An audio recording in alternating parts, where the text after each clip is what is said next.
Breaking news, Keyshawn Davis versus Edwin De Los Santos, hindi na matutuloy ang laban nila bukas. Kinancel na ng promoter ni Edwin De Los Santos ang laban. Ito ang naging pahayag ni Samson Lukowich. Nakipag-negotiate kami ng 10 pounds at mas maraming pera. Ngunit na-realize namin na hindi kailanman sinubukan ni Keyshawn Davis na pilitin kunin ang timbang. Sumasayaw pa siya sa timbangan.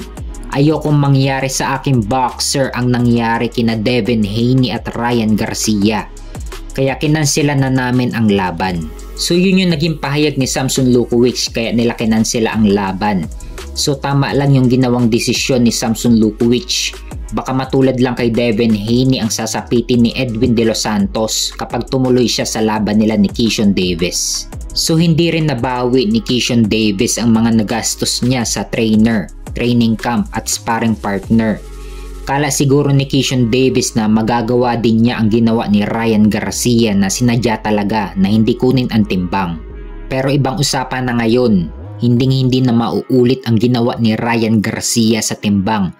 Nagbayad na lang ng multa ang kampo ni Ryan Garcia sa kampo ni Devin Haney para lang matuloy ang laban nila.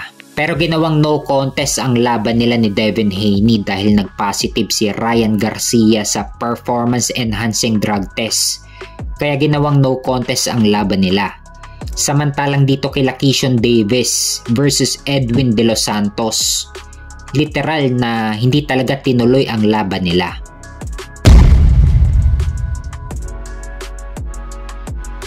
Sa kabilang banda naman, ang weigh-in ni na WBC Bantamweight Champion Junto Nakatani versus IBF Bantamweight Champion Ryusuke Nishida.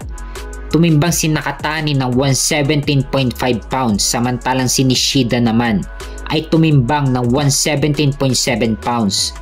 Parehas pasok sa 118 pounds limit sa bantamweight.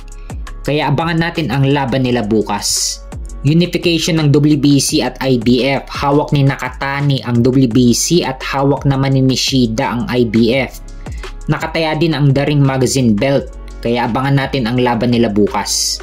May kartada si Nakatani na 30 wins with 23 knockout at walang talo, samantalang si Nishida naman ay may kartada na 10 wins with 2 knockout at walang talo.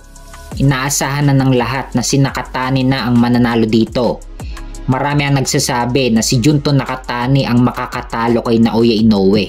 Mahihirapan daw dito si Inoue dahil sa laki, tangkad at sa haba ng braso ni Junto Nakatani.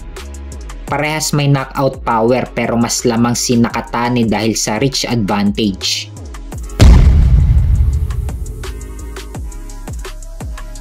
Sa kabilang banda naman, WBA Featherweight Champion Nick Bol, kasado na ang laban kay Sam Goodman sa August 16 sa Riyadh, Saudi Arabia.